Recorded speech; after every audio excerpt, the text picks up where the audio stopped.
I still keep that spirit, but not as strict as I did 8 years ago, when first generation seminarian approached me to find a church, or going to seminary and asking me to write a recommendation. I always provide a condition. If you make promise with me, I'll support you type. The promise is that after the seminary, promise not going to Korean church.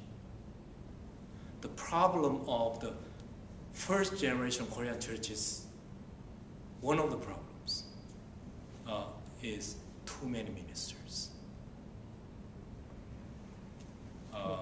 And for EM, a lack of ministers. Yeah. So it's reverse. And PCUSA, 50% of the churches don't have full-time pastors. We are in need of pastors. But Korean churches have a surplus of ministers.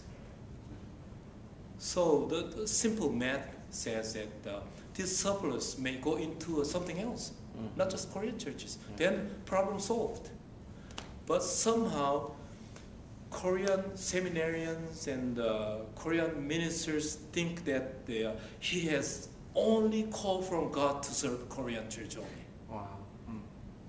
No negotiation in that sense, because God called me to Korean church. And I have a big question on that. Yeah. The reason why I involved in bilingual ministry from the first was not my language ability. I came to the US 1975, went to Columbia Seminary came to this country 1974, and came to Columbia Seminary 1976. So can you imagine in 2 years, how do I improve my language? But I had a heart to second generation who couldn't speak in Korean. And at the Korean church, they had no program whatsoever in any Korean churches. So I volunteered to bring them into the seminary campus and do something about them. What I did was play with them. I was young, in 20s, still 20s, single. So I played with them, learned English from them, and I even bring my papers to them for them to go over. So they helped me, and I helped them. Wow. So that's how we started bonding. That's great. Yeah. And not because of English, but because of my heart. And I had to learn English in order to teach them the Bible. But I mostly played soccer with them, and I was choir director before I came to the US, so I did the youth choir thing. So that was my main communication channel. I felt calling to them. So when I started the 연합교회, KCPC, the first generation started to came, and I was very afraid. This is not my calling. There are bunch of first generation ministers. Let them take care of it. So I resigned and went to another bilingual ministry in Washington. So that's my story. What I'm saying is that multicultural ministry is not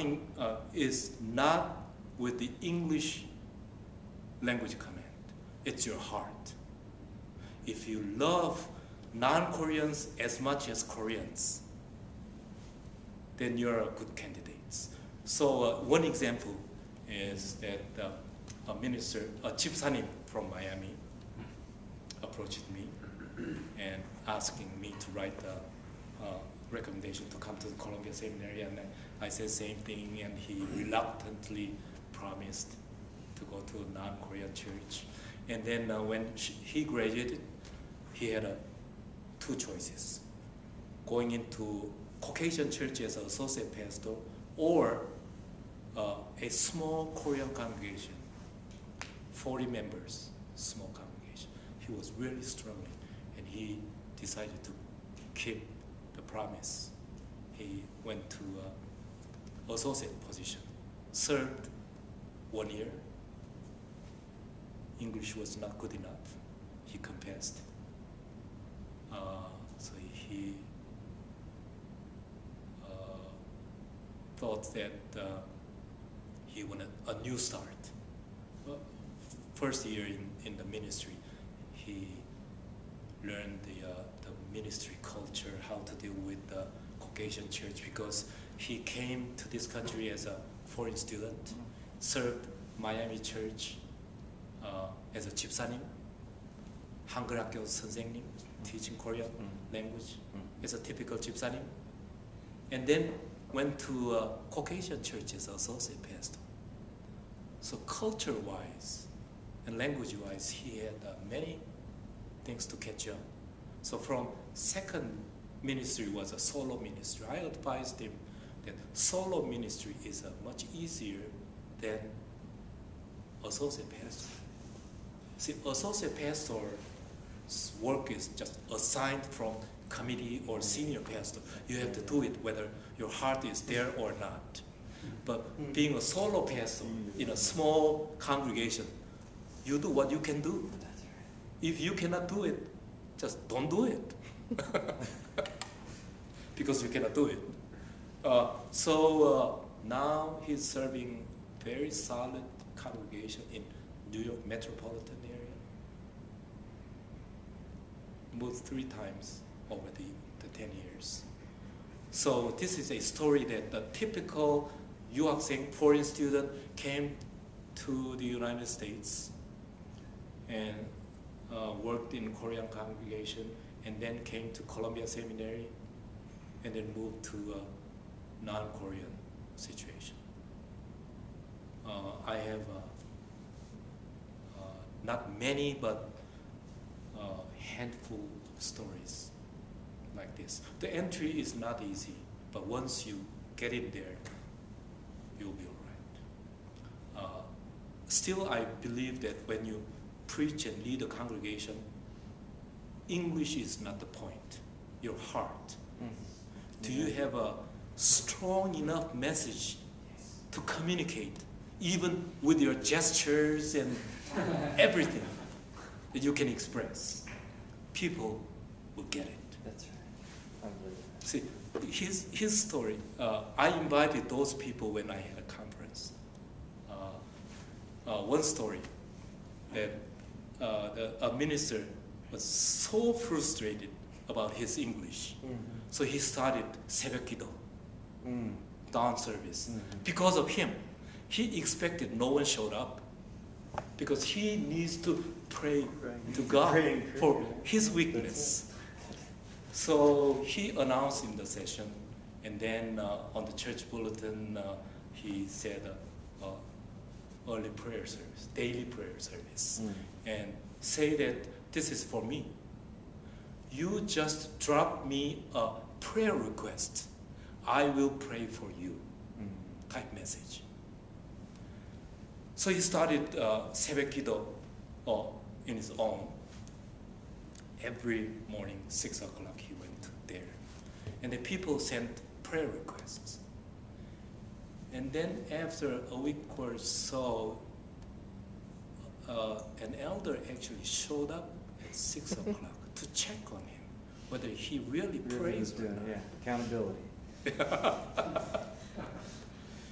And then he really prayed like a Korean, 통성기도. Yeah. Crying out and all these. And she was so shocked. Minister really prayed aloud for a long time. So the rumor spread out that our minister really prayed and named one by one whole congregation. They were so moved. So when the rumors spread out, trust built up, and he started to exercise his spiritual leadership. His preaching was no longer criticized. People tried to get the message, work on it, his message, because he